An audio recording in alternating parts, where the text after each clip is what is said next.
Listen up. The views, thoughts, and opinions expressed in this podcast belong solely to the podcast participants, and not to any participant's employer, organization, committee, or other group or individual. This podcast is for entertainment purposes only.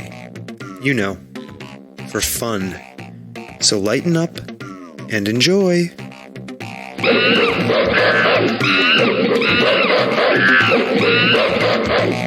Hi, Stomping Jen. Hey. How you doing? I'm okay. It's really nice to see you. Oh, so nice to see Sitting over there.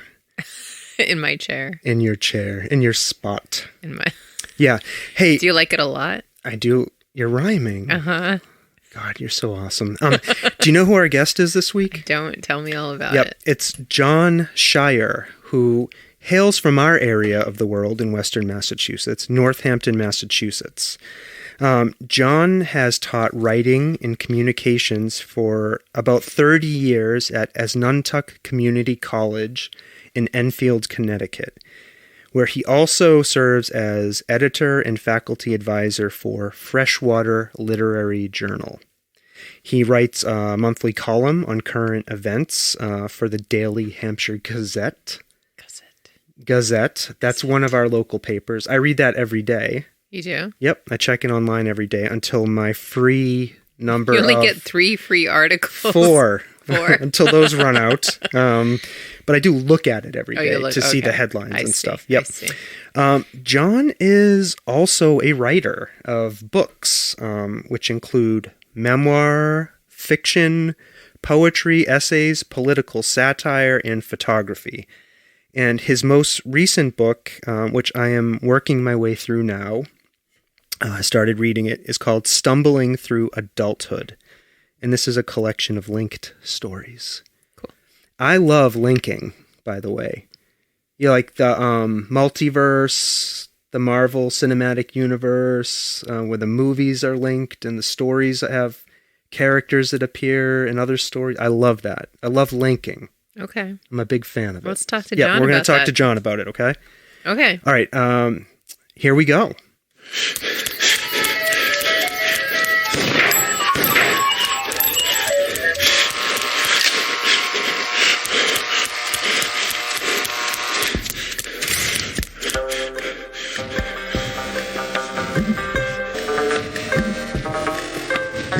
The Soft Serve Podcast. Creamy, delicious ideas without the creepy truck. Stomping Jen. We're back on the podcast again. How you doing? I'm okay. Good. John, how are you? I'm doing great. It's a shame this isn't a video podcast because you guys are so cute together. Oh, thank you. There's a little flirty thing going on. It's really great. Aw. Something happens when we start rolling tape on these things. I get a little frisky. Now, you stay over there, Stomping Jen. John, thank you for joining us. We really appreciate you taking the time to talk to us. How have you been? My pleasure. Thanks for having me here. I've been great. Life is great. Yeah, and thank you for sharing your book with us, Stumbling Through Adulthood. As I mentioned, I'm working my way through a lot of those stories, and definitely have some questions for you about a couple of those stories. But I wanted to thank you for sharing it with us. I'm really enjoying it, and I want to tell our listeners, pick up this book. It's John's most recent book. And also, I'm going to have links in the show notes to a lot of the stuff we're talking about. John's website, John's Facebook page, his Twitter account, and also there's a kind of a political Facebook page that John has as well. I'll have a link to that as well, too. So to our listeners, definitely go check all that stuff out. You know, you can hit the pause button and you can go off and look at any of those things as we're talking about them. So I just wanted to mention that. John, I wanted to start as I was going through and looking at some of the books that you've published. I kind of zeroed in on your memoir, which is called Growing Up Mostly Normal in the Middle of Nowhere. I didn't get a chance to read it, but I was struck by kind of the opening sentence, which one of the reviews mentions. I'm just going to quote it.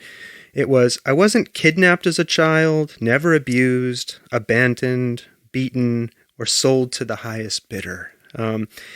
And I was thinking to myself, we live in an era where abuse kind of sells, and a lot of memoirs that I've read or heard about kind of have their foundations in horrible upbringings and, like stories of salacious abuse. And talk to us a little bit about maybe your upbringing and choosing to write like a positive memoir.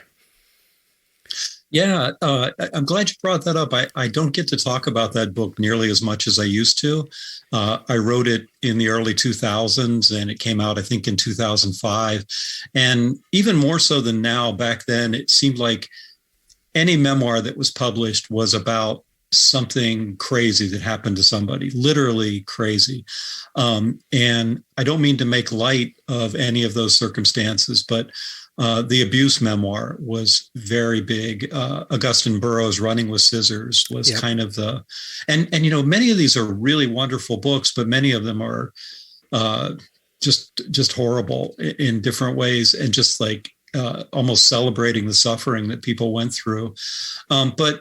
And when I was trying to get that book published, I was trying to get an agent, and that's something I gave up on a long time ago. But while I was trying to get an agent, I got so many replies from agents when I would send a sample of the book. They would say, "This is really great. This is wonderfully written, and it's really captivating." And it would never sell because you weren't abused. You're not a celebrity. And that, that sort of wore on me after a while. But I realized you can have a writing career as such without necessarily having an agent. And so I did. I wrote a very positive memoir. I grew up on a little farm in Pennsylvania, Bedford County, Pennsylvania, which is kind of north of Cumberland, Maryland. That's sort of part of the joke. It's almost impossible to tell where it is without describing what it's not. It's so far in the middle of nowhere. And it was a really great place to grow up. The values that were instilled in me by growing up on a little farm, a lot of family around. We lived in a house that my grandmother lived with us.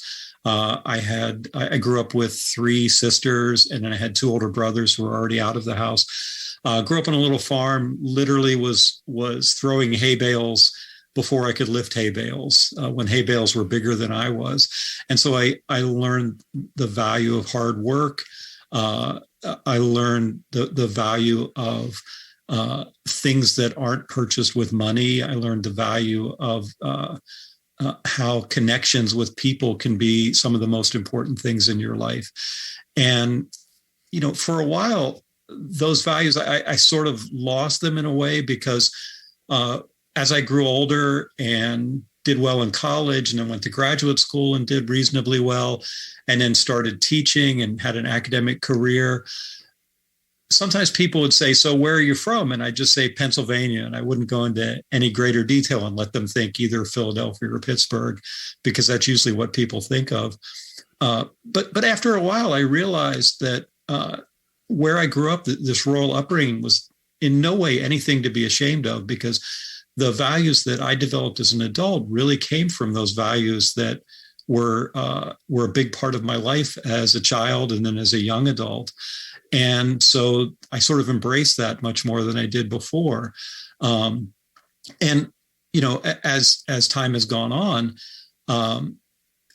one thing that's been very awkward is that the county that I grew up in, Bedford County, Pennsylvania, they voted something like 70% for Trump in both elections. And it's really difficult connecting. Facebook has been wonderful because I've connected with people from my past, but it's been really difficult connecting with people who believe that I'm some kind of devil worshiping socialist, horrible person, because I think it would be nice if people didn't starve. I think it would be nice if migrants weren't kidnapped and put on a plane and sent somewhere without their actual consent. I think it would be nice if really wealthy people paid their fair and share in taxes. I mean, those are the kind of values that I grew up with, that those things are real liberal values that were instilled in me when I was younger. And the fact that where I grew up is now, they sort of worship this criminal, awful person who somehow accidentally became president. It really makes me sad. But it's a positive upbringing. That's really great to hear. Are you able to connect with those old, I don't know what to call them, old friends, old acquaintances, and like on a level where you can avoid talking about politics? And is there still some value in that for you? Like hoping maybe there's still something you can connect to there with those people? Yes and no. The ones who haven't unfriended me on Facebook, or the ones that I haven't unfriended, because it takes a lot for me to unfriend someone. If somebody tells me I want to murder babies as soon as they're born, yeah, I'm sorry. I'll explain my position, but if you stick to that position, I'm sorry, I'm unfriending you. And people who will repeatedly put things like that on comments on my Facebook page. But generally, people unfriended me if I just did a basic fact check on things. Yeah. So I've lost a lot of people I grew up with that way. But a few have hung around, and I still can connect with them and have semi-reasonable discussions. It's valuable. It's worthwhile. I like to see what they're thinking and try to understand. I have a lot of empathy for their lives, and I want to and I think they're reasonably smart people. I don't think they're stupid. I think they're exposed to a lot of propaganda that is designed specifically to make them think things that aren't true. And I try to help them out with that. And, sometimes it works and sometimes it doesn't. And, but occasionally I still do connect with people. We connect about things that have nothing to do with politics. I post something about, building a little patio near our house. I did a lot, particularly this summer, I did a lot of work around our house, and I'll post a picture of this patio that I built. And they've been kind of propagandized into believing that people with liberal politics don't do any work. Right. And that's just crazy. And they see me working hard and working with my hands, and they find out that I own a home, and they think, wow, maybe he's not so different after all, even if he is somebody who thinks Joe Biden still actually can cognitively put a sentence together, even if he is somebody who thinks Barack Obama wasn't actually a terrorist. So it is worth it. It's worth it to hold on as much as possible and as long as I can. And I went to college in West Virginia, and the same kind of thing applies. A lot of my friends in college think that I'm a horrible devil worshiping person, which is nice. I went to a nice church-related Methodist college, and apparently that made me eventually like a liberal devil worshiper. I'm not sure how, but there are more people from college who I've held on to and kept that connection with. And it's also just wonderful to find the small percentage of people who are progressives and are liberals, with the same background that I have. And that's always a wonderful, fun discovery to make as well. Yeah. Why do you think? Like, why? How did that happen? Like, do you know what I'm trying to say? Like, I'm not really like being very articulate right now, but like I'm trying to reconcile what you're saying about the values that you grew up with and how that is something you cherish, and then somehow the propaganda has quote unquote worked on 70% of your county that you grew up in. And like, how does that happen? Like, how did the messaging get so fine tuned, and what is it resonating with people with those values? Yeah, well, I don't think you're being inarticulate about that at all, because there are times I lay awake at night and think that exact thought, like, why, how? And the closest I've come up with is it's kind of a combination of things. Some of it is economic. These are people who are there were lots of farmers, small farmers, people who worked in small industry where their jobs have pretty much disappeared or been really cut back. There are people who were coal miners whose family have a long history with coal mining. And they think that global warming is a myth because everybody connected with the coal mines have told them, oh, they're just trying to take our jobs away. Yeah. So there's the economic part of it. And, I grew up really poor. Our family was very poor. My dad was a construction steam fitter and a plumber, basically. And then he was disabled from a series of heart attacks, and he just kind of farmed a little bit where I grew up. And we made do and got by. But those economic disadvantages are pretty common. Everybody I knew had money troubles. And I think that sort of situation makes them right to be taken advantage of by the propaganda, because somebody will point their finger and say, the reason that you're poor is because Barack Obama is wearing a suit and tie. Right. The reason that you're poor is because welfare people in the cities, quote unquote, welfare people are getting what you're supposed to be getting. And, 99.9% of the people I grew up with were white. And so there really is an element of not always like conscious racism, but subconscious racism. If they've literally never met a Black person and all they see of Black people is somebody getting arrested on the news, they tend to fall into a really narrow set of beliefs, and that gets taken advantage of. And then, I feel bad about this, but there's also the religious element. Everybody, even if they cuss all the time, even if they're cheating on their taxes and cheating on their spouses, they come back to religion. Mm-hmm. And they have been taught that they can be forgiven for anything. It doesn't matter what you do as long as you go to church on Sunday and confess your sins. They've been taught to believe in faith instead of facts. Yeah. And, faith is a great thing. Faith is wonderful, but faith is not going to solve the climate crisis. Faith is not going to balance a budget. Faith is not going to help people who are poor to get jobs. So that's a big part of it. And then, of course, guns. I grew up in a household where my dad hunted. I hunted as a teenager. Everybody had a closet full of rifles. I think my dad was really good at keeping it in perspective, because he never believed like government people were coming to take his guns. Right. But there were people then who believed that, and certainly there are people now who believe that.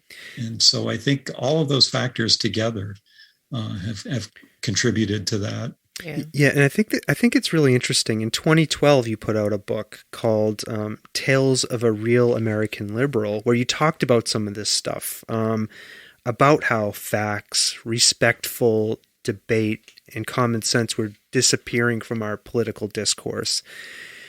And that's, almost help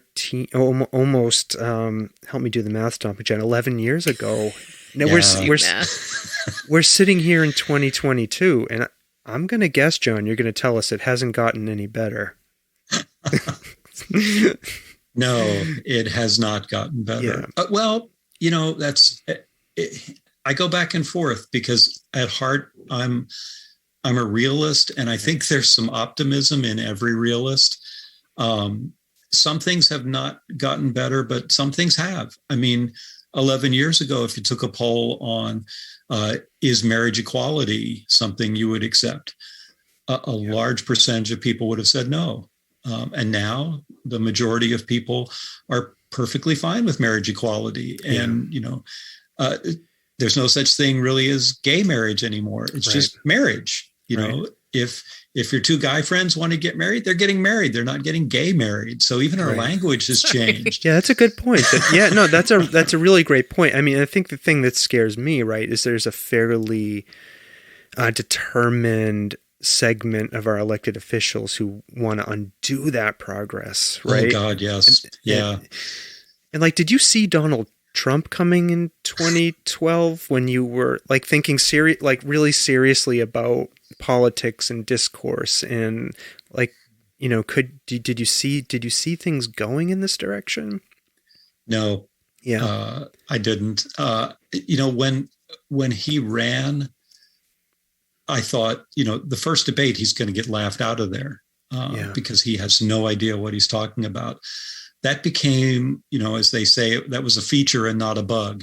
Right. Having no idea what you're talking about was appealing. Yeah. He tells it like it is. He's one of us. I mean, they're talking about this guy who sits on gold toilets and saying he's one of us. Yeah.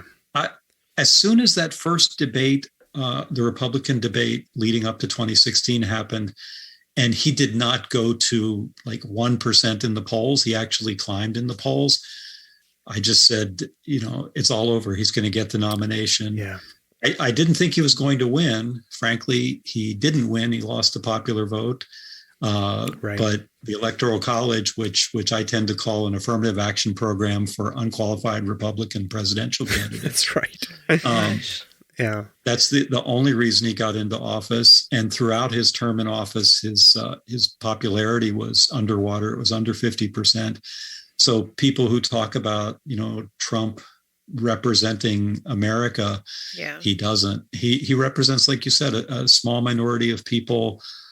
There's always going to be 20 to 30% of people who don't like chocolate or who think that I'm trying to come up with a good example. Like, think of one of the most unpopular things you can think of. And there's going to be 20, 25, 30% of people who think, yeah, that's a good idea. Durian fruit. Nobody thinks durian fruit's a good idea. No, there's a small percentage of people who love durian fruit. Very small. Yes. Trump is the durian fruit of presidents. Sorry, go ahead. That works. Yeah. So, you know, even though he quote unquote won, he never had a real popular mandate. Yeah. And Republicans have some control in Congress only because of things like gerrymandered redistricting, only because the Senate Republicans represent millions fewer people than Democrats represent, even in a 50-50 Senate. So, yeah, all of these weird constructs that right now favor Republicans brought us Trump and brought us Mitch McConnell being Senate Majority Leader for a long time, John Boehner being the leader in the House for a long time. It may turn out that the Republicans take back Congress this time, not because their ideas are popular, but because people love to vote out whoever they don't think is doing exactly what they want. You know, whether you love Joe Biden or hate Joe Biden, he's done a million really good things. Yeah, he does. Sure. Yeah, he has. Yes. He's not a great public speaker, and he stumbles over his words now and then. And he says some goofy things, and he's old, but he's been a really effective president. And the Democrats in Congress have done really, really good things for everyday Americans. What did Trump and the Republican Congress do? They gave a tax cut that helped millionaires and billionaires and corporations way more than everybody else. Yeah. So, yeah. The thing. Thanks for getting me on this. Yeah, sure. No. I had, this was something I definitely wanted to talk to you about. I mean, one of the things I struggle with is to understand is how cruelty has become part of and the brand of this MAGA republicanism, right? Yeah. Like what are your thoughts on that? Like, is there something in us that responds to cruelty? Like, it baffles me. Like, I'm repulsed by it, but clearly there's some people who find it exhilarating, or like, what are your thoughts on this? That's a really good question, a really important question. Charles Blow, who's a really good political writer, had an essay some years ago that said basically the cruelty is the point. You know, it's why is Trump so cruel? It's not by accident. he has zeroed in on mobilizing that 20, 25, 30% of people as strongly as possible by appealing to the worst aspect of their nature, sort of the opposite of what Abraham Lincoln said when he talked about the better angels of our nature. A Shakespearean quote is probably better for people who Trump appeals to. What is it? Hell is empty and all the devils are here. Yeah. He brings out all the demons inside us and makes it acceptable. He can stand up in front of the United States of America and talk about Mexico sending rapists to the United States, some just horrible thing that is A, not true, and B, just completely cruel and mean. And people will hear that, and it'll bring out the worst aspects of their personality, bring out their fear, their anger, their sense of being dispossessed in our society. Every time they thought somebody was smarter than them or wealthier than them, it'll bring out that defensiveness and that anxiety. And he's weaponized that. And he got that 25, 30% of people, he got a really high percentage of them to vote, while the 70 or more percent of people who don't like what he does just kind of became apathetic and didn't vote in 2016. And that's why he won then, quote unquote, won. And that's why he actually got closer than anybody thought he could have in 2020, because even though people were energized to vote against him, they weren't necessarily energized to vote for Joe Biden. And so I think it was a 4.5% win. I can't remember right now, but in any sane society, he would lose 70-30. He'd lose 80-20. Yeah. So he plays into that cruelty that people have. And it often comes from fear. It often comes from anxiety. It comes from anger. It comes from the propaganda that somebody's getting something that you're not. In my hope, so I'm just going to let folks know we're recording this sometime ahead of the election, and my sincere hope is that when you're listening to this, the Democrats have at least held on to the Senate. That is what I hope. It looks like it might be going in that direction. I hope it bears out to be that way. And then we'll have to take it from there. If not, you can find me running through the woods towards the Northlands, folks. So I don't like the cold. So I know. Go by all right, you go south, I'll go north. Okay. And then eventually we'll meet somewhere if we follow a straight line. Yes. Okay. All right, John, I want to thank you for talking about this important topic with us, the political discourse and politics. I might have another question for you a little bit later about that, but I want to rewind a little bit and talk to us a little bit about how you became a writer. I'm really interested about what your journey was towards being a writer. That's kind of a funny story in a lot of ways, because I don't know exactly why, but even as a little kid, I thought I could be a writer. It wasn't like I didn't have some English teacher who said you could do this. I didn't have some author who I thought was unbelievably wonderful when I was a child. It was basically that I just sort of lived in my head a lot. I was an introverted kid. Growing up on a farm, I had a lot of time by myself. My recreation was to take a 10-mile walk through the woods. And so I spent a lot of time just in my own interior. And I think that's what a lot of writers do, because they begin by telling stories to themselves, sometimes about what's happening in their lives, but often about what they wish would happen in their lives. And so I did a lot of sort of wish fulfillment, fiction type creating in my mind. And then in college, I did a little bit of writing. And then my senior year in college, I took a course in the short story. And I read a bunch of classic short stories and a bunch of contemporary ones that I'd never read before. And something in me just clicked and said, this is something I really, really like.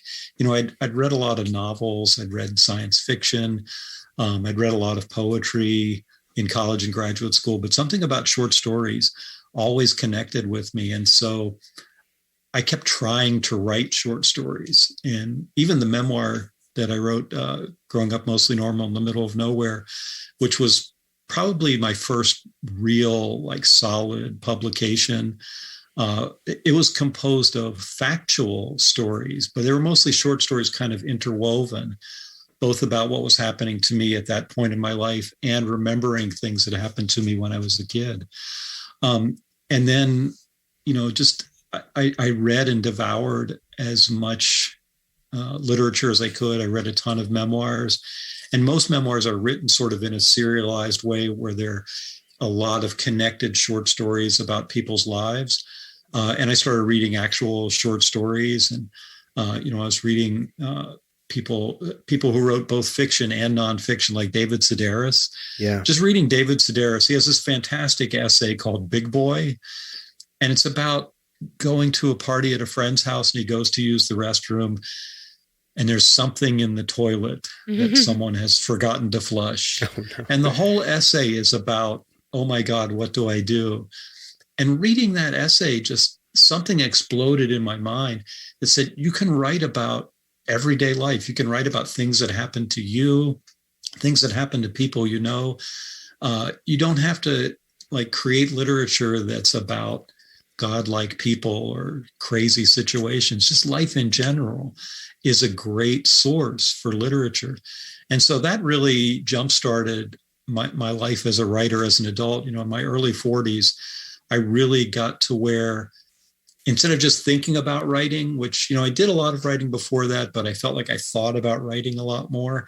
Something about being in my 40s, maybe it was the maturity, maybe it was having an established career by that point, but I was able to focus on actually doing the writing.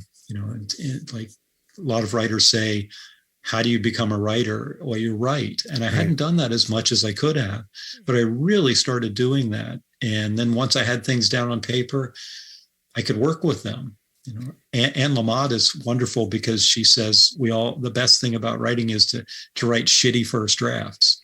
And once you have those down on paper, then you can make something good out of them. And that's literally the only time I ever swear to my students when I'm talking about writing, is when I talk about shitty first drafts. Do you write on a typewriter, on a computer? Do you write by hand? 99.9% of the time on the little laptop that's sitting in front of me right now. The way people carry their phone around, I carry my laptop around. It's with me probably 99% of my waking life. I wake up in the morning at 5 o'clock and open my laptop. I do an hour or two of work and writing on my laptop when I go to bed.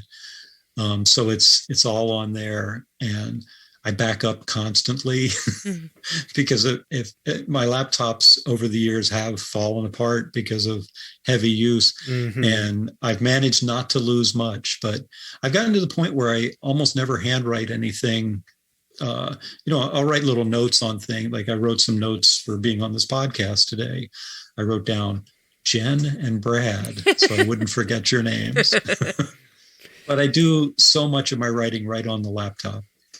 Yeah, it sounds like you don't have a specific place you write in. I know some people we've talked to have said, I wake up in the morning, I go down to my office, and that's where I write. It sounds like you might be comfortable because you have the laptop with you, writing almost anywhere.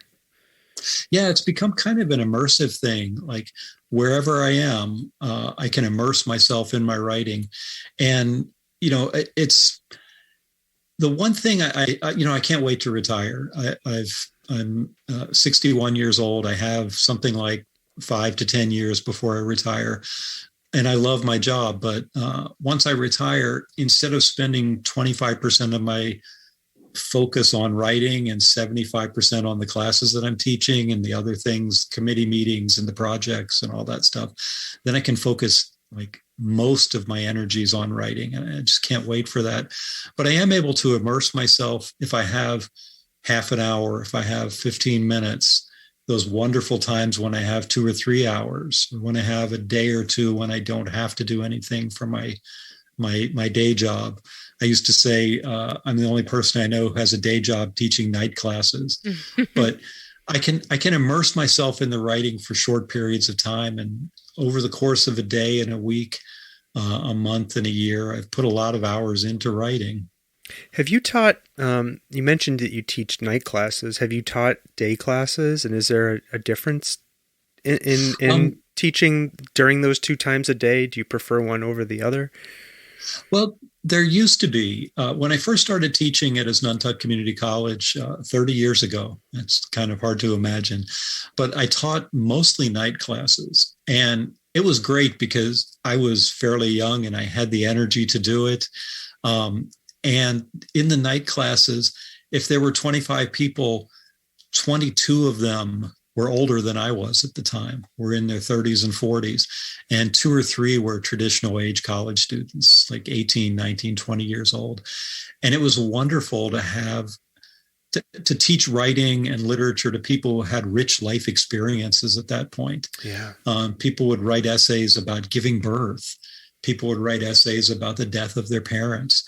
Things that at that time I hadn't experienced yet. And so they had this rich life experience to draw on. As time went on, community colleges have changed a little bit. They become more of a first choice for younger students. Yeah. And so I haven't taught a night class in a while because we don't teach it. We don't have as many as we used to because the demand isn't there. But also I'm getting older, and 9 o'clock is the witching hour. Yeah. I used to teach classes that went until 10 at night, and I don't know how I did that. But I don't do as many night classes, but probably 80 to 90% of my students now are in that 18 to 24-year-old range. So I'm teaching traditional age students again, yeah. Which is, it's interesting. Yeah. So as I was hearing you talk about your experiences teaching night classes, I had a memory of my own, like kind of just pop into my head. And when I was in the Army overseas, I took a couple of night classes, and I don't know, I look back so fondly on those experiences. And one of them was a creative writing class that I took with this teacher who was this like progressive expat, right? And I don't know why or how they let him on to the base, but I mean, there he was. This was on the DMZ in South Korea, and wow. And I just remember like feeling like, okay, this is pretty awesome. I'm here in the Army, but here's this guy who's exposing me to all this awesome writing and these cool ideas, and I think it's like one of the things that maybe prevented me from, or kept me as a more liberal-minded, progressive thinker, was like having that lifeline thrown to me in the Army, that like intellectual like buoy that I could grasp onto and be like, wow, okay, I don't have to like, I don't have to be like a military dude. Like I don't know. Anyways, it just popped into my mind. I just wanted to share that. I want to read that short story. I probably have it somewhere here. No, military dude. Oh, military dude, yeah. Oh, that would be great. I'd love to read that. Right. But that's a really good point. I have a lot of students at the community college who are in the military or have recently been in the military, and teaching online as well. I have students who are literally overseas taking online classes, and it is a lifeline is a really good way to put it, because military life is, no pun intended, it's very regimented. Oh, yeah. It's very black and white. My dad talked about this when he was in the Navy. You knew exactly what you were doing at every minute.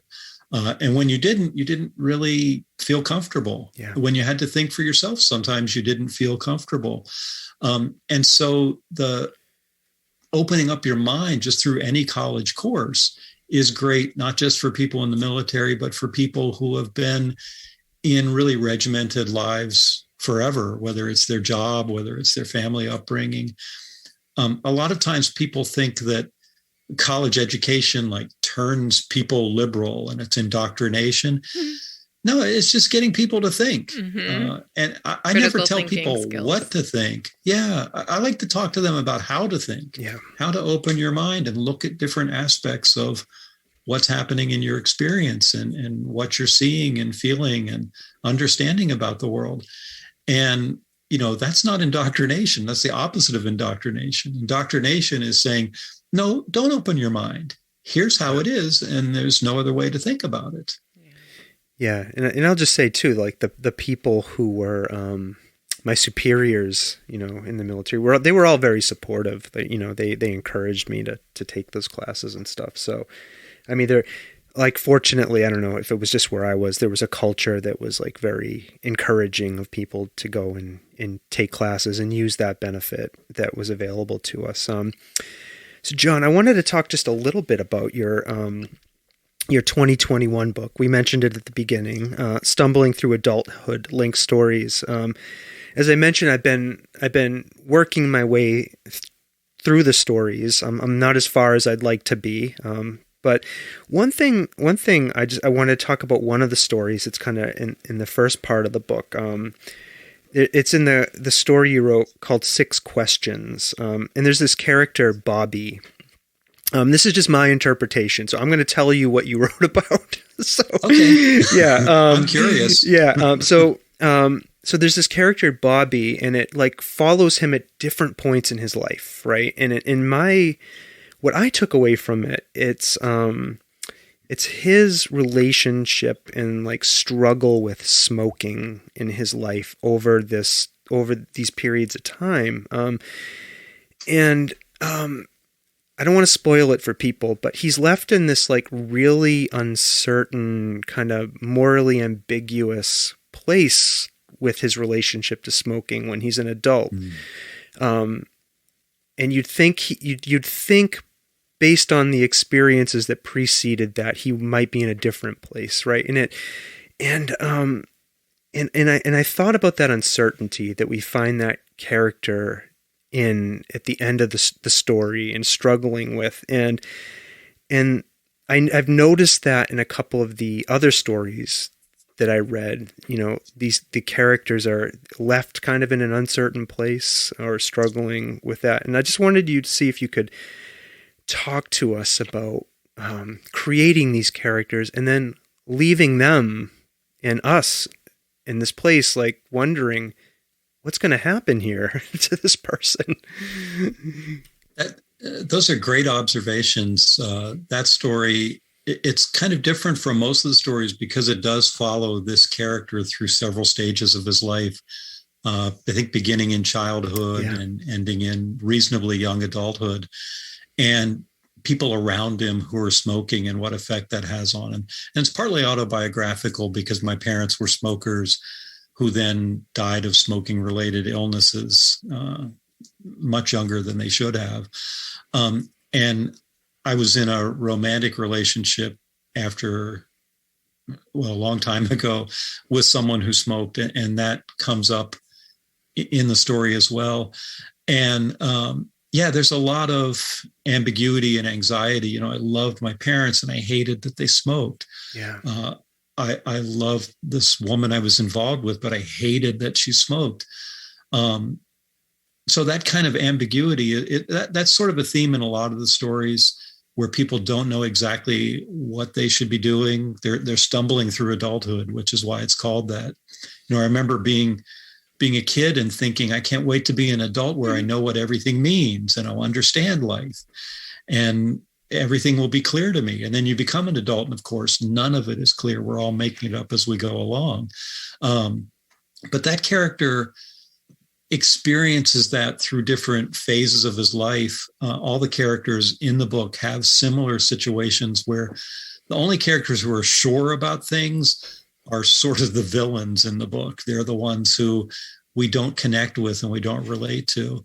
And I think that's so much like real life, everyday life. I've gotten to the point where I'm not really sure about a lot of things in life. I'm always willing to explore them more and try to understand them more and to keep an open mind about things. And I like to create fictional characters who do that as well. And interestingly, that character comes back as Bob later on. Oh, good. He's not childhood Bobby, and he works for an insurance company. And he's in a story called Risk Management, where and part of why he's in insurance is that he knows there are things in life that are risky, like smoking. And that's sort of how he deals with it in a different way. And just to kind of give a preview of that story, occasionally in the book, there are little fantasy elements. 90% of it is realistic, but there are some aliens. Yep. And there's also, in this particular story with Bob, he opens up the bottom drawer of a file cabinet and there's a bear cub in there. That's just like, hi, what you doing? And he doesn't have any idea why there's a bear cub in the file cabinet. And he takes a risk related to that. So he kind of comes full circle in the sense that he's sure enough about his life that he's willing to take a risk and try something completely new. Did you plan out how these characters would appear in the different stories, or did that kind of happen organically? Like, I'm really curious about that. That's a great question because, and the answer is weirdly, it's yes and no, because for the most part, these were completely separate stories. Maybe the first half of the book that I was stories, not the first half, but half of it in general were separate stories. And then every once in a while, I'd be writing and I'd think, hey, this guy in the background here, who's sort of a supporting character, that's this guy. That's a guy who was the main character in a previous story that I had written. And then I'd be working on another story and I'd make a little mental note. Hey, this woman back here who we just sort of mentioned a couple of times, she has her own story that she should be the center of. And later in the book, that happened. So some of it was conscious, especially after the collection started taking shape. Originally, they were all just completely separate short stories. And some of them actually began as memoir pieces where I was writing essays about my own experience. And then I fictionalized them and took them different places. And whenever you see a character named Jack, Jack is a nickname for John. So he's sort of a form of me.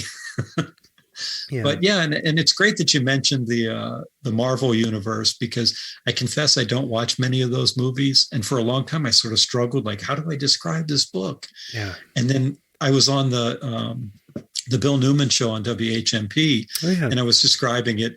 And Monty Belmonte said, "Oh, it's the Marvel universe." Yeah. And I was like, "Oh my God, thank you. That's a really good description of it." Yeah, I love that. And I'm sorry, I'm embarrassed, and I'm blanking on the main character's name in Are You Him, the male character. Arthur. Arthur.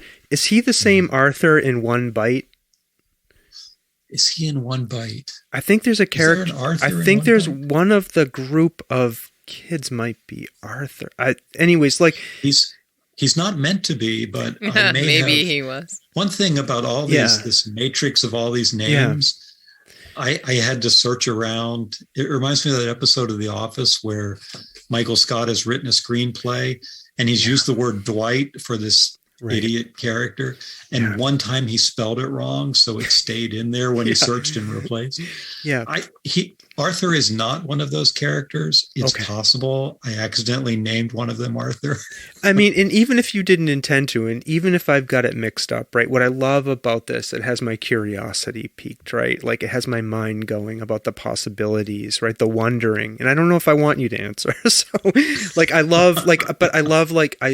I mentioned how the uncertainty was, made me feel, at least for that one character in 6 Questions, Bobby made me feel a little uneasy. But like I like maybe wondering if some of these are the same people that we're seeing at different points, and maybe not even entirely knowing for sure. I don't know. I like that as a reader. Yeah. So, I appreciate that. That's kind of what I was going for, is creating those connections, because there really aren't a lot of short story collections like that. There's Olive Kittredge by Elizabeth Strout, but that's held together by one main character, Olive, who's in every story. I haven't found many short story collections. There are different links, but not ones that are sort of random but repeating like these are. So maybe I've accidentally created a new form of the a shore novelish story thing. And go ahead. Well, when you were just saying that, like, it just reminds me of like Stephen King. I was just thinking that. Well, go ahead. Of course, because you told me about this originally, about how he has a lot of connections back to throughout all of his different novels to certain stories. Yeah, John, I in case you didn't know, I'm 48. I'm a child of the mid 70s and 80s, and I devoured Stephen King, right? And I remember the first time as I was working my way through his novels, and it struck me that we were dealing with characters that were appearing in multiple books. And some of them were just these, like, they weren't main characters. It was like this one main character in this one book walked past this other character. And I was like, oh my God, that's this person from that book. Oh, what is he doing? And it blew my mind open as a teenager. I was like, what? He can do that? Like, I don't know. Anyways, that's what I love about this stuff. Me too. I think that's great. Yeah. I did want to ask you, when we were talking about your memoir, and that question just popped into my mind. When you were writing your memoir, did it uncover anything unexpected about yourself? Like, did anything bubble up that maybe you weren't thinking might? Well, a couple of things. I think the big thing was just that connection between who I am as an adult and who I was as a kid, because for so many years, I sort of, I confess I was sort of ashamed of my childhood. I was ashamed of growing up in this hillbilly area, growing up poor, in an uneducated family. I had some shame about that. And the big thing that it uncovered for me is that was nothing to be ashamed of. And it was completely misdirected to feel shame or to think that my family situation was in any way a shortcoming in my life, or that, I was the product of geography. Being someone who grew up in a rural area was something that I overcame instead of something that helped shape me, because it was a wonderful way to grow up. There were some problems, but there's problems in every way that people grow up. And there was more about my upbringing that was positive than that was anything in any way to be ashamed of. And, looking back on it, I'm sort of ashamed that I was ashamed. So that's a big thing that brought up. Yeah. Another thing, a very concrete aspect of my life that it brought up, is my grandmother, who we lived with we lived with her. We lived in the house that she had owned forever. And, when I was a teenager, she was in her late 80s. And when she died, she was in her 90s. And I didn't understand that she had lived an unbelievably rich life, because for me, the entire time I knew her, she was this cranky old woman who walked around with a garden hoe as a cane and would make like hot slaw, which is a form of sort of a German dish that's like a hot form of coleslaw that I thought was horrible as a kid. She would make me pick dandelions out of the yard and she would cook them and we ate them. Huh. I thought she was kind of crazy, but she was as rich and like intellectually interesting as anybody I've ever known in my life. And what really brought that home for me is that, she used to tell these stories about things that happened, in my mind, 1,000,000 years ago. But she was telling me this story once about this guy who she had talked about before, who was sort of a local legend, sort of tall tales about him, how he would wrestle a bear and he would go away for 5 years and come back really rich and do all these things. Well, it turned out that when he was sort of approaching middle age, he had a stroke. And my mother brought him into our home, the home that I grew up in long before I was born. And he lived there for 20 years, bedridden. Wow. And in the bedroom that I grew up in literally in the bed that I slept in. So, of course, I thought it was haunted. But when I became an adult, I realized, my grandmother was widowed when she was very young, like late 30s or so. And this was not just a random stranger she brought into her home. This was someone she had a beautiful adult connection to. Yeah. And when he was struck down, he wasn't killed like her husband was. He became someone who couldn't take care of himself. She loved him. She took care of him all those years. And I realized, I'm getting goose flesh just thinking about it right now, that she was involved with this man for many, many years. And then he became bedridden and she took care of him for decades. Wow. And that's an amazing life that I grew up in the shadow of and didn't even know anything about it until I started putting it together as a grown-up. That is amazing. So that was a huge realization for me. Yeah, I can relate to that in some way. I don't know. My grandmother was kind of a similar figure, I think. Her teeth were sharpened on the knives of the Depression. She's that type of woman. And I remember interviewing her for a history project in high school. I sat down with her, hit record on the recorder, and the most amazing stories came out. And these were directly from her. I wish I still had the tapes. I mean, from describing to me how when she was in nursing school, she made several men compete for her favor by following her in a rowboat across a lake. And she picked the strongest looking swimmer.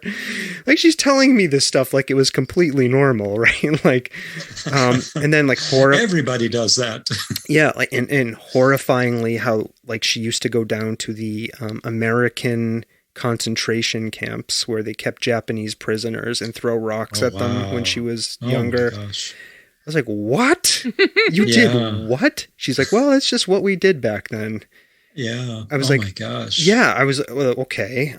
That's not. Let's have a conversation about why that wasn't okay. But, anyways, like, to your point though, like, I think we often do. I think we take older people like for granted, and they don't have these incredibly rich, lived lives behind them. You know, I don't know. Yeah. And it's funny too, because I have grandchildren now, and I'll start telling a story, and my 9-year-old granddaughter and my 6-year-old grandson, I can see them sort of staring off into space and zoning out a little bit. And I feel like saying, I did that too, but I found out my grandmother was really interesting. So you should listen to my stories. I'm really interesting too. Yeah. Yeah. But that's a few years off. Yeah. Well, we always say, like, we're doing this podcast, right? And it's like for our children and whatever, it's like a little snippet into our lives for the future. Yeah. Yeah. I mean, we have now hundreds of hours of us talking to each other and people, and it is a little bit of a record. I mean, of our lives over these period of years we've been doing it. So, John, that's a great way to think of it. Yeah, I mean, it occurred to me, and that was what we were doing at some point, like kind of early on, because it was just us sitting down talking about our lives. I mean, the podcast has evolved over the years to where we've brought on interesting people like yourself, and but still, like I've been doing. Sometimes I'll jump in and share a story about something, from my life. John, but back to you. I wanted to ask you. You mentioned David Sedaris. What other writers do you enjoy reading as a writer? It's interesting that you brought that up, because I always blank out when people ask that question. And so I actually, if you could see where I am right now, I have a bunch of books spread out so I could remember. I've been reading a ton of short story writers, and there's a guy named Jacob Appel who has won pretty much every award you can win for contests where people send their manuscripts in and the publishers pick the best one for their contest. There's probably about like 10 that are the most prestigious one. He's won every single one. Jacob Appel, and his short stories are unbelievable because they're funny, they're deep. Sometimes, like, you'll read one story where you're laughing literally every page, and then you turn to the next story, and it's a speculative fiction story about a time in the future where child abusers are allowed to pick one child out of the school every year. Then they won't commit any other crimes. And so it's this speculative fiction way of creating a situation that reduces child abuse. And my reaction was the same as yours. It's like, oh my God. And the author, Jacob Appel, he's a fiction writer, but he's also a medical doctor, a psychiatrist, and he has a law degree. So he specializes in ethics, and Alex Jones hates him. So, he's a good guy. Yeah. I'm going to pick up, I'm going to try to find this book and pick it up when we're done. He's got a ton of books of short stories, and they're all really worth reading. Local author, Tom Papalardo, he'd be a great candidate to be on your show. He has a new book of short stories called Satellites, and they're mostly set around here. And they're really wonderful. I just read one where this guy who's a local musician in present day keeps going to places and then walking like into the back room, and suddenly it's 20 years earlier. Oh, wow. And it's a time when he was blacked out drunk, but because he's blacked out drunk somewhere on the floor, he can walk through his own past at that time. So really interesting, like things I would never even think of myself. I'm reading an author named Robert Scotolaro, who specializes in flash fiction or microfiction, stories that are 50 to 500 words. And I write a lot of those myself because I'm really busy. And so I've been working on particularly 100-word stories. I can write a draft of a 100-word story in like half an hour, and then I can tinker with it for the next 7 or 8 years. But Robert Scotolaro is a really terrific writer of microfiction, a writer I'd never heard of until recently named Gregory Wollos, Wollos. I actually run a little small press called Scantic Books, and he sent me a manuscript of short stories, and I started reading it and was like, oh my God, this is so good. And I immediately bought his other books of short stories and read them and just literally devoured them and said, please, can I publish your book? And so I was able to publish his newest book of short stories. And it's great to be involved that way with helping to create literature as a publisher. And I mentioned Elizabeth Strout, who wrote Olive Kittredge, and then the sequel to that is called Olive Again. If I were to recommend any book of short stories, it would be the first one, Olive Kittredge. Just amazing stories with characters who you don't necessarily like, but you are so captivated by, and some who you do like, and some who you like in some stories and can't stand in other stories. So yeah, that's some people I've been reading. Cool. Let me ask you, do you think about writing and writers differently now that you're sort of occupying this space as a writer? No, I've always revered writers. I've always thought writers were like the coolest people on earth. I don't understand why, I don't really do it much anymore after the pandemic, but if I went to a movie and there were only 30 people there, I'd be like, wow, this is a disappointing crowd. But then you go to a reading that an author is doing, and if there are 30 people there, you're like, oh my God, this is the biggest crowd I've ever seen. I don't understand why writers are not more revered and followed. People ask me, now that you're a successful writer, and I always laugh. It depends on how you define success. I've got some books out there and people read them occasionally, but then I have a reading myself at a library or at a bookstore, and sometimes the only people there are the people who are organizing it and the people I brought with me.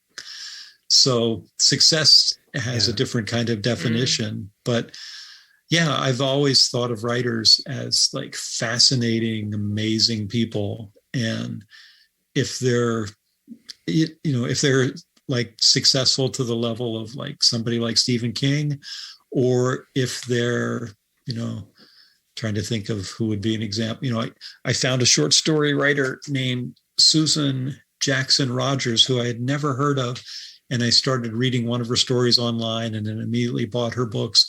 And I'd never heard of her. And, she's probably not someone who sells a million books, but I just think she's like the most amazing person on earth now that I'm reading her stories. Yeah. It's interesting. Sometimes, man, it's like, I'm just thinking about that experience of connecting with a piece of writing in a writer. Like the book that did it for me was Cormac McCarthy's The Road, right? I had never read Cormac McCarthy before that book. I had heard about it, and I kind of was like into apocalypse stuff, but I wasn't prepared for like the raw power of the language on the page. Like I still read it when I try to read it every couple of years, and every time I go back to it, like it's just as powerful for me. I find something new in it. And it's still a hard read for me because he doesn't really use punctuation in the way you would think he might. Yeah. And so, yeah, I mean, for me, and I'm just sharing. I guess I'm just sharing. Like for me, he is somebody who, for me, like transcends into that like spiritual space when I read his stuff. Yeah. That like, and that's such a special feeling. Yeah. Yeah. One thing I've started doing too that I really hadn't done before is I'm reading authors who are not from the United States. And in particular, I'm reading Asian short story writers. Hiroki Miyamura, who wrote Men Without Women, that was the basis of the movie Drive, which won Best Foreign Film like last year. I do a lot of audiobooks, and I've listened to that book probably 4 times. And I've gotten all of his other collections of short stories. There was a Korean American short story writer whose name escapes me right now, but who wrote a book called Skinship, like kinship, but skinship. Yep. And, my wife read that for her book group. I got it on audio and listened to it back to back like 3 or 4 times. So I'm trying to learn more. I really like American writers in general, but I'm trying to reach out beyond that. I've been reading European writers, Asian writers. I just recently got a book by a Hispanic writer named Fabiana Martinez, and it's called 12 Random Words. And she writes short stories based on different words. And she writes them in English and then writes them again in Spanish and in Portuguese and in French. And I don't read any of those languages, but I've been reading the English versions of them. And they're all set in Central and South America. And it's just different enough that it's another aspect of human experience that I can connect to by reading about it. That, I've never been to Central or South America, but I feel like I can go there in a way through reading about that. And that's pretty powerful. Yeah, I love that. So we talked a little bit about how you're a teacher at Asnuntuck Community College.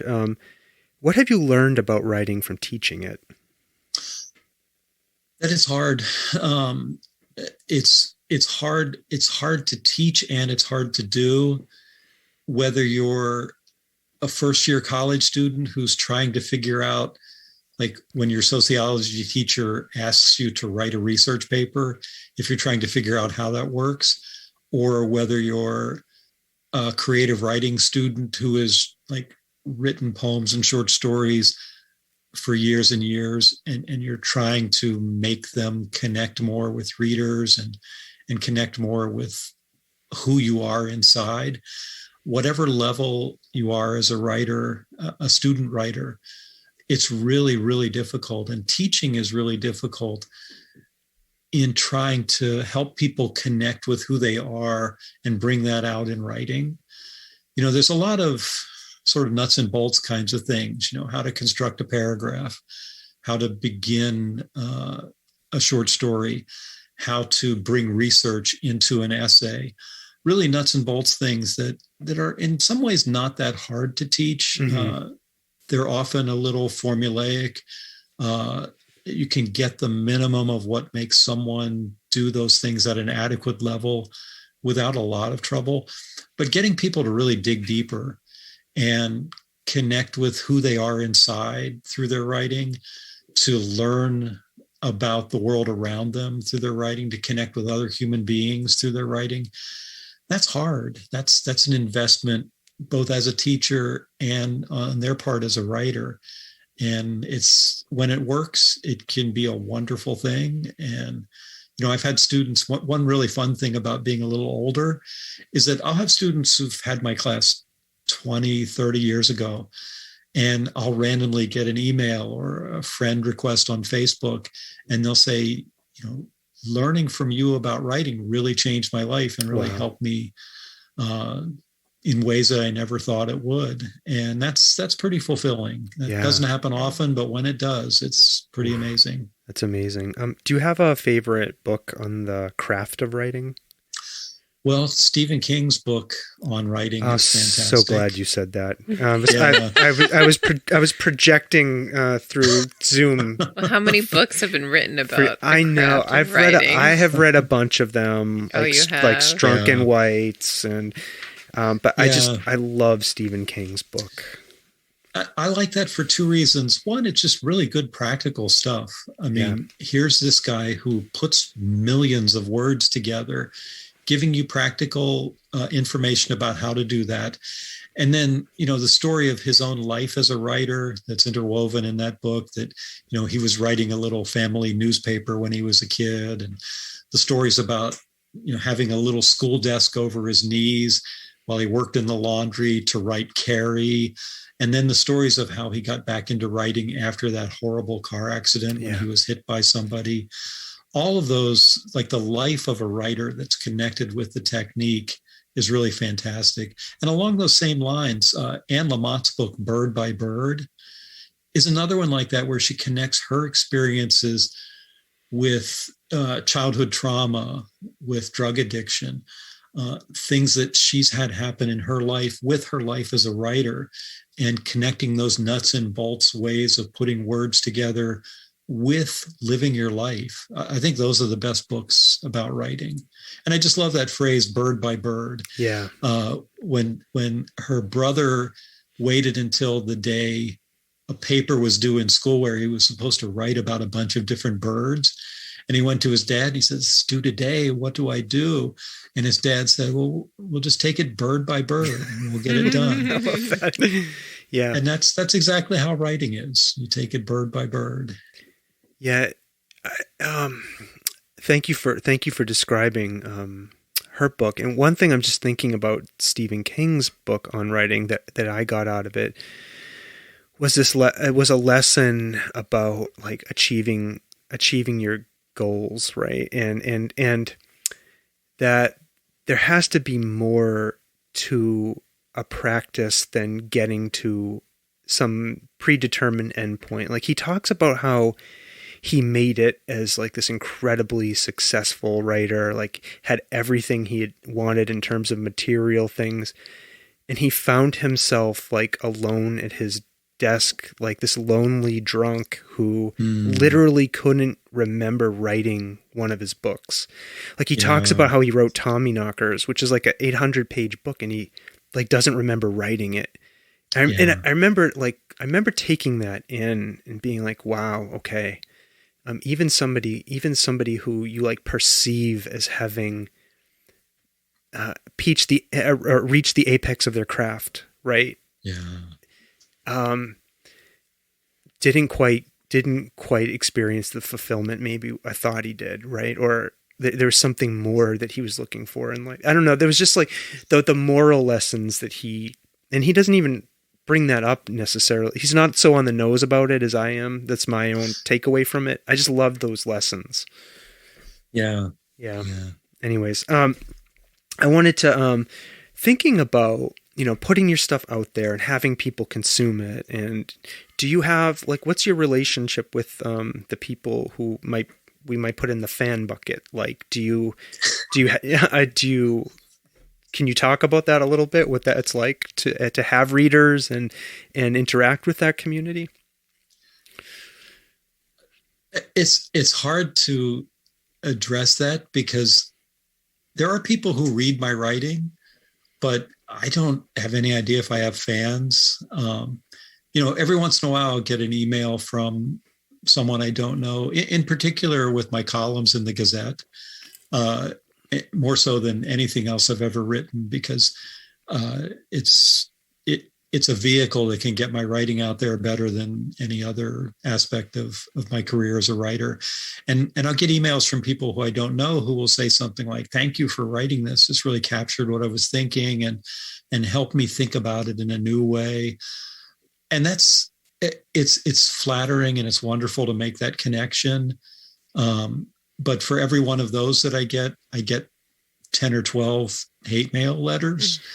So that's probably, I get, for every fan mail I get ones where people literally write insane things to me about, making assumptions about my life that are not true. Yeah.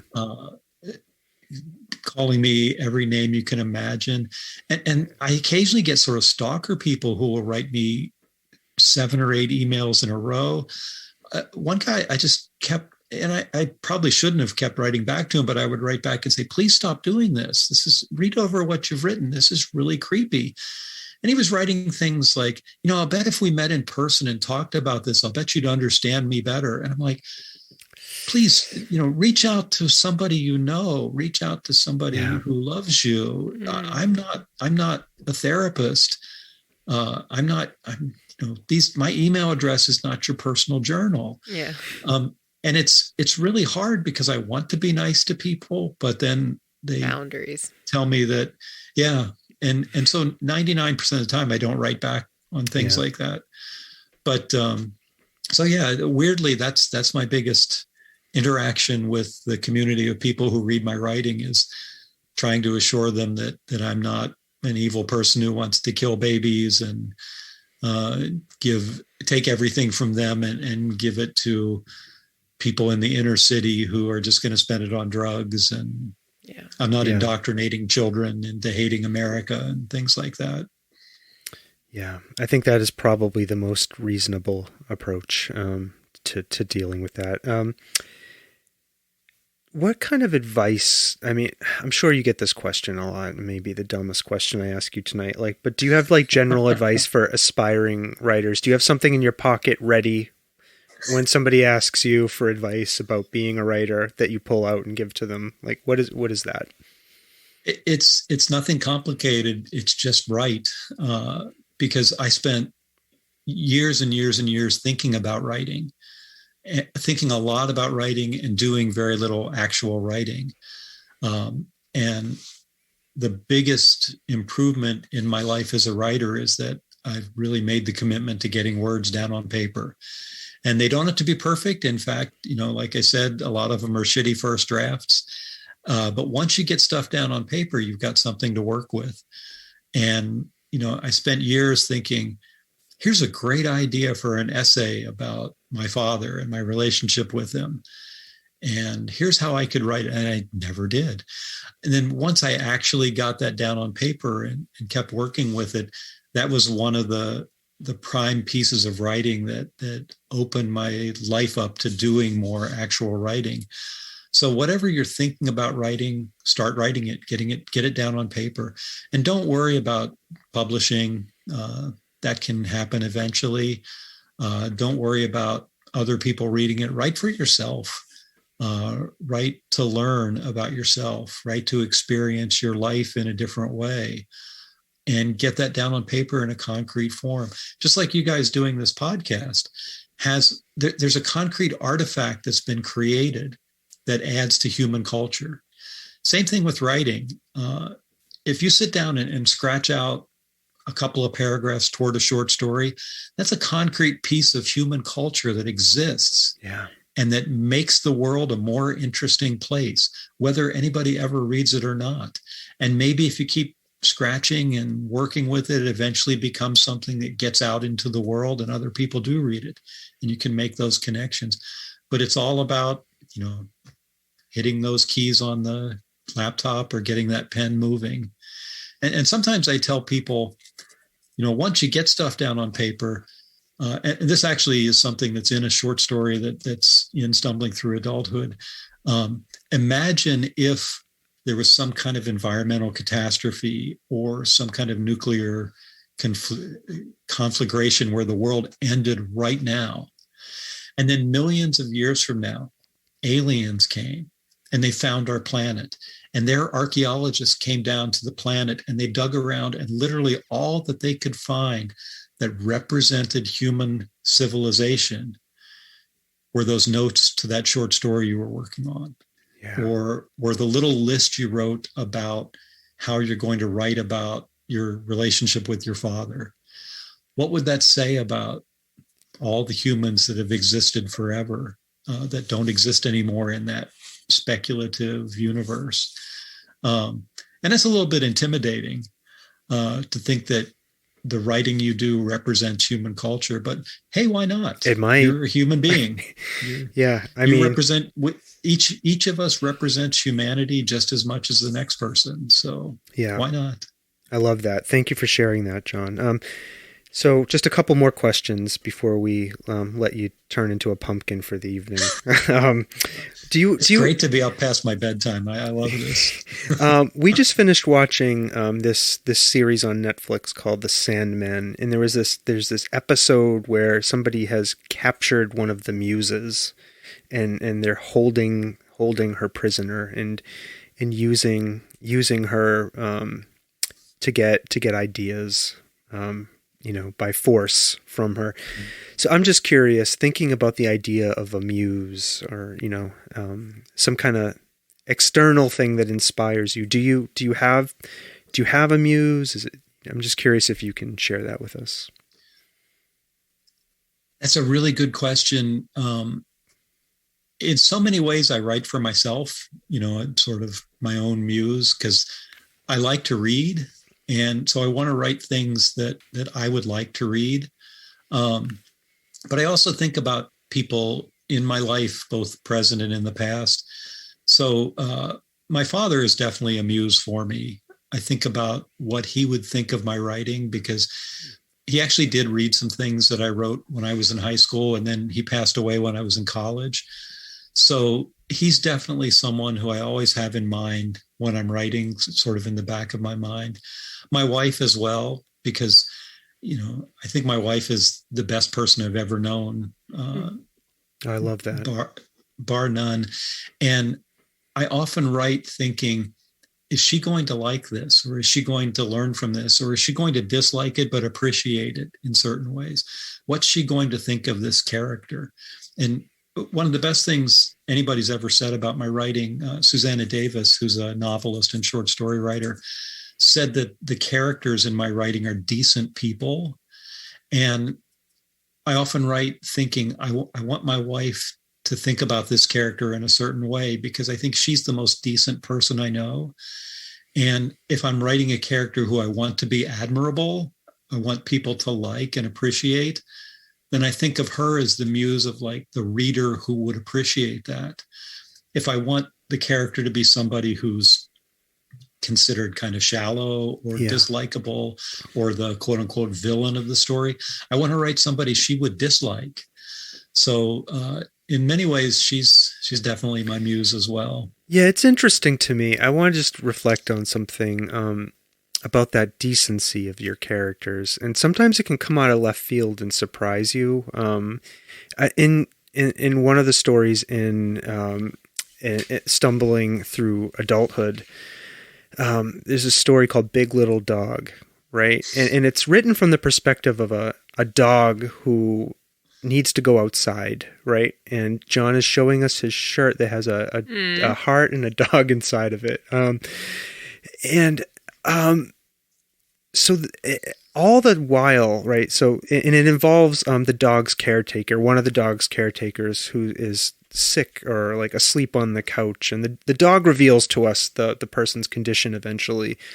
But I kept thinking to myself, something awful is going to happen. This person is going to do something terrible to the dog. I kept thinking that in my mind, but he didn't. Like he did the totally decent right thing. And there's a wonderful twist in the story where the dog ends up saving the day. Saving the day. And I loved it. I absolutely loved that story. But there was part of me that kept, like, I was pleasantly surprised that shoe didn't drop and that person didn't turn out to be a creep. They were decent. Like, they were decent people. I don't know. Why am I surprised by decency? Because you read Stephen King. I don't know. A lot of his characters are decent. I'm kidding. It was a joke. It was a joke. Right. Anyways, I wanted to say thank you for thinking about decency. I think, and this ties into a lot of the stuff we've talked about. Mm-hmm. I think, yeah. I really appreciate that. That's one of the best things anybody's ever said about my writing, because, so much of literature does have horrible things happen. So much of life, there are horrible things that happen. And we get to the point where we're sort of conditioned to expect that. It's when I turn on the television or when I open up my computer and I go to my news sources. Yeah. Often, especially since 9/11, but also in very recent years because of the Trump administration, I expect bad news. And, when there are things that turn out well, it is nice to be surprised by them. Yeah. And it's kind of the same thing in life. When you meet someone and they turn out to be a good person, it's a wonderful, almost surprise. Or when someone you've known forever surprises you by doing something you think is beyond what they were capable of doing. They surprise you with their decency. That's wonderful. And I love being able to do that in literature. And sometimes it's conscious. Sometimes I think people are going to expect this character to do something really crappy. Or they're going to expect something horrible to happen to this person. There's one story where the main character is sick and she thinks she's really sick, but maybe she's not. And I like doing that, to have the surprise of things turning out reasonably well. Sometimes it's kind of accidental because I never once thought that anything bad would happen to that dog in the story. Right. But I can see now that, oh my God, that could have happened. There are some stories where there are some unhappy endings. There are some bad things that happen. And so maybe when that happens every once in a while, it sort of increases the expectation and the surprise when decent things happen, when decency prevails. So I thank you for that observation. I really like that. Sure. Yeah, thanks for writing that story. I loved it. All right. Before we go to our last two questions, was there anything else that we didn't get to? I know we've rambled all over the place, but was there anything when you sat down you were dying to talk about that we didn't get to? Well, what I'm working on right now, which may be one of your upcoming questions, like I said, I'm really busy, and I've written a couple more longer short stories like are in this book, but I've been really focused on writing 100-word stories. And just as like a little teaser, I'm writing a book that I think the title is going to be just For Now. And it's 100 100-word stories. And I'm actually thinking of doing a podcast where I have people I know read each story and maybe release 2 or 3 a week, building up to the book being released. So it's creating 10 times more work for myself than just doing a book would. But I figure, those aliens are going to come someday, a million years from now. And if they find this, it'd be so much better than just finding the book. So that's what I'm working on now, is 100-word stories. I love that. And if you need a volunteer to read a story, I'm available. Don't ask me. I'm available. No, okay, thank you. I love that. I love that project. It's wonderful. Also, let's birth another podcast into the world. Sure. That's awesome, John. Good luck with that, and I look forward to seeing that be available to us all. Okay. So our last two questions, and I promise these are the last two ones. So what do you like to do for fun, and what brings you joy? My dog, brings me joy. My wife and I taking hikes with our dog, taking her out in the yard and just throwing the balls with her. Our dog is 10 years old now, and last year she got cancer, and she had a big tumor on her intestines and had to have surgery. And we didn't know if she was going to make it. And even then, they said she only had a year if things were perfect. Well, it's been almost a year and a half now, and she's still doing really great. And just, hang out with her brings me joy. Her name is Libby, and I've actually done a couple of books where she's the main character, photography books. But, anything with my wife, bike riding, hiking, kayaking. We do a lot of yard work and stuff together. That brings me joy. Reading, good TV. The Sandman is on our list of things to watch coming up. We just finished For All Mankind. Oh, it's on my list. It's good? It's really interesting. Okay. It's a little slick, and there are some subplots that are unbelievably dumb, but 95% of the show is really interesting. And if you like shows where they occasionally kill off a main character, surprisingly, oh my God, they don't fool around. That's awesome. So I'm gonna move that up the list, John. I know how much you love space stuff. So, well, thank you for that recommendation, and thanks for sharing that with us. All right, last question. This is a little deeper. But you can go any way you want with this one. What have you experienced that you can't explain? This could be paranormal. It could be I can't open a pickle jar. It could be something that simple. Like, what have I experienced that I can't explain? When I was about 13, I was lying awake in bed, and I felt myself rise up, and I could literally feel myself go through the covers, the blankets that were over me, rise up and hover above my body for like 10 seconds. And I could hear my parents and my grandmother downstairs talking. And it was like I was hovering above them. Huh. And then I snapped back into my body. And I have no idea, that could have been just a dream. I could have died for an instant. I could have been abducted by UFOs. Who knows? I have no idea what it means. And I have never told anyone about it.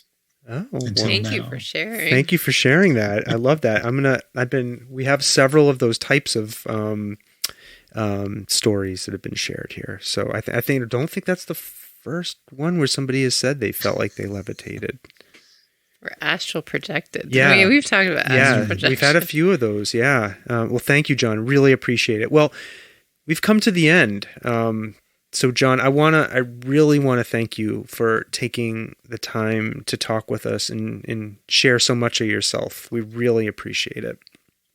My pleasure. Thank you guys for having me. This is a lot of fun. It's fun to talk with people who really are thoughtful, interesting people who are curious about life. And I like that. Thanks.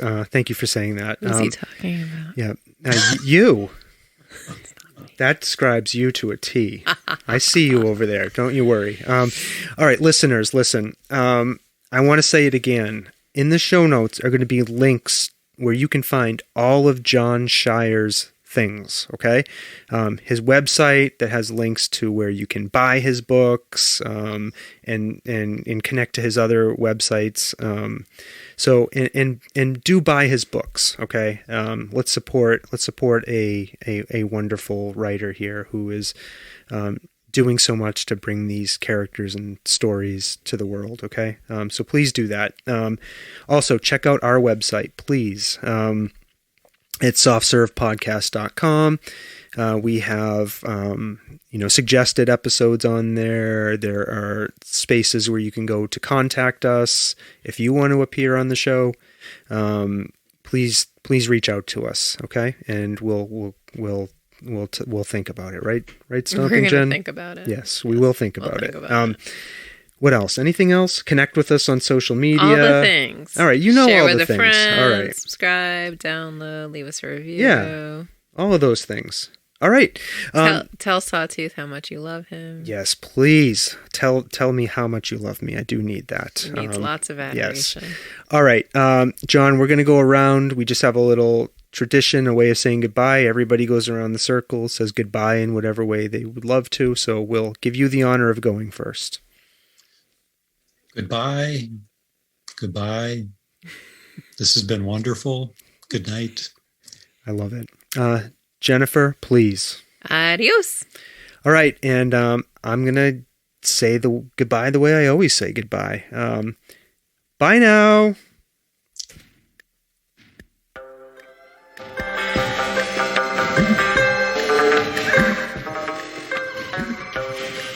This world of ours, ever growing smaller, must avoid becoming a community of dreadful fear and hate. Those who have freedom will understand also its heavy responsibility. That all who are insensitive to the needs of others will learn charity, and that the sources, scourges of poverty, disease, and ignorance will be made disappear from the earth. And that in the goodness of time, all peoples will come to live together in a peace guaranteed by the binding force of mutual respect and love. I shall never cease to do what little I can to help the world advance along that road.